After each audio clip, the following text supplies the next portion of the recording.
strategi generik untuk memperoleh keunggulan di pasar. Nah, 3 strategi generik itu tadi cost leadership. Ya, jadi melakukan efisiensi di berbagai bidang gitu sehingga bisa bermain dengan harga murah. Contohnya apa? Gampang banget. Contohnya hampir semua produk Cina itu ini mainnya dengan cost leadership. Produk-produk Korea ini banyak yang dengan cost leadership.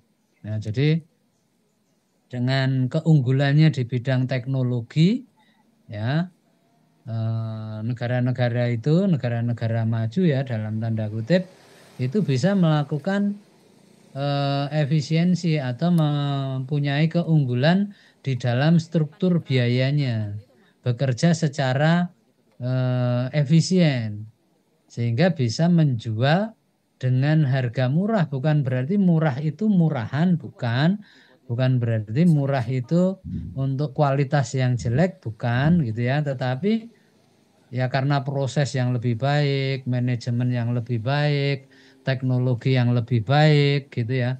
Sehingga eh, internal proses yang efisien gitu ya. Tidak hanya internal juga gitu ya. Karena kapabilitas-kapabilitas yang dimilikinya juga dari marketingnya juga bisa lebih efisien misalnya ya apa saja. Jadi efisiensi di segala bidang sehingga struktur biayanya menjadi kompetitif sehingga bisa cost leadership. Nah, contoh yang sering saya sampaikan itu Toyota misalnya. Toyota itu bukan berarti Toyota harganya lebih murah, kualitasnya jelek itu bukan. Tapi kenapa bisa murah? Karena tadi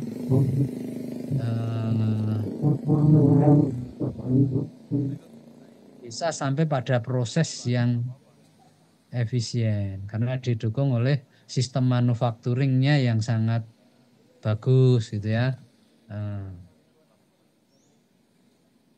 Sehingga kualitasnya bagus tapi harganya relatif lebih murah.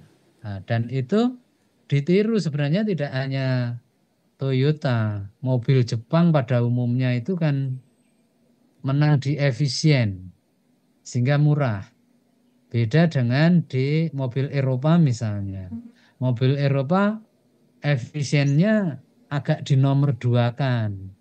Dia lebih pada safety, keamanan, kenyamanan.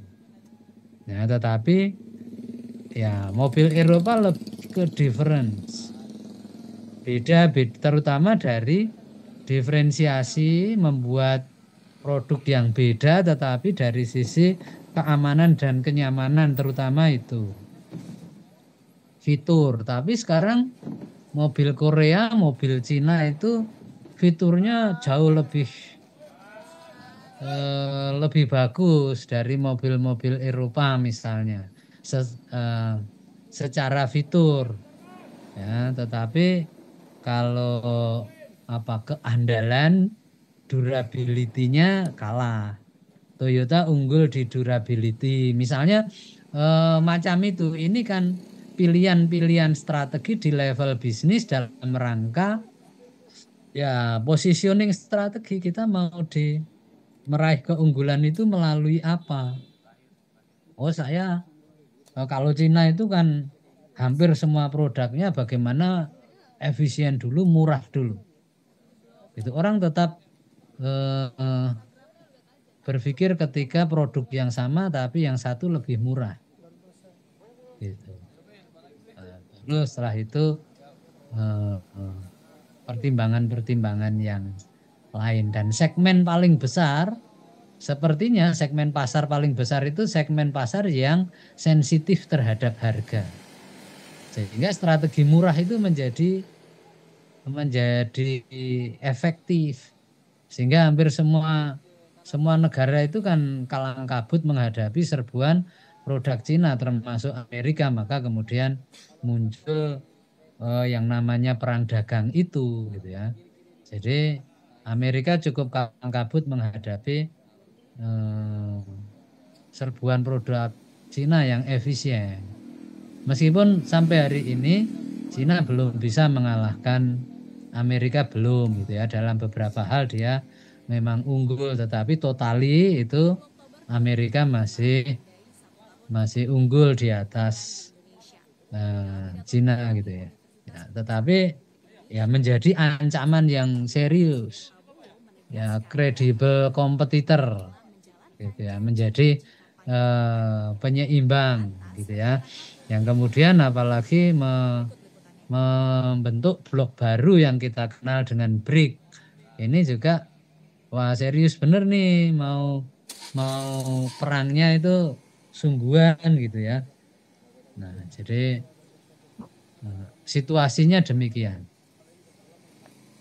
Kemudian level fungsi lebih pada bagaimana menggunakan sumber daya yang ada pada masing-masing fungsi untuk mendukung bisnisnya. Ini profil Michael Porter ya, guru besar manajemen strategi dari Harvard Business School ya, meskipun ya ini profil lama tapi sekedar untuk ilustrasi saja, dan Michael Porter ini masih hidup ya sampai sekarang.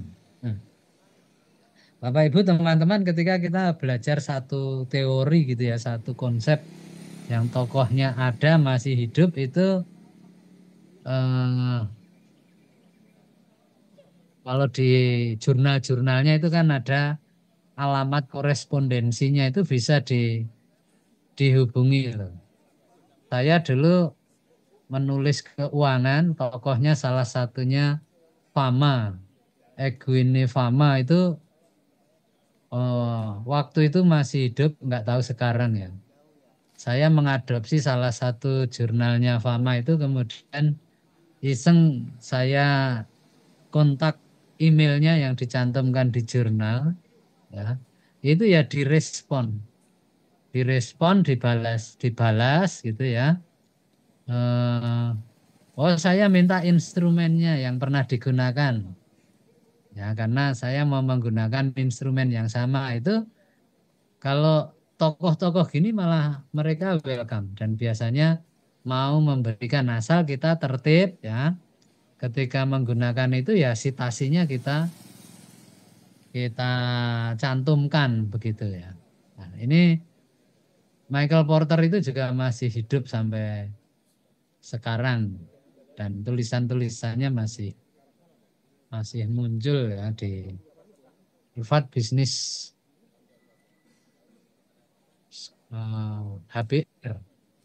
Harvard Business Review. Itu banyak tulisannya Michael Porter sampai sekarang. Baik, Bapak Ibu teman-teman,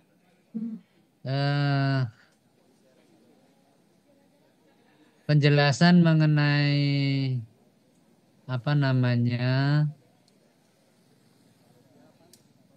strategi level bisnis dan instrumen analisisnya saya menggunakan alur seperti ini.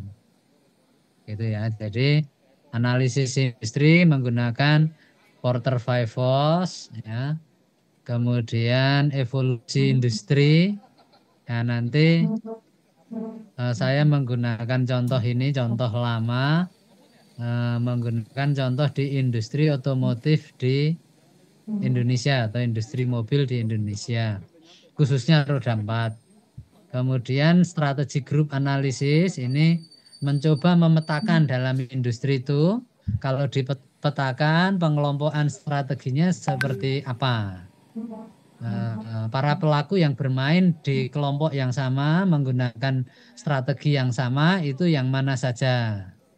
Itu. Kemudian ini untuk pemetaan supaya orang tahu posisi, misalnya Daihatsu misalnya, dia kan nggak bersaingnya tidak dengan BMW misalnya, karena Daihatsu ada dalam kelompok strategi yang berbeda dengan BMW, sehingga tidak usah mikir apa yang dilakukan oleh BMW itu Daihatsu. Tapi ya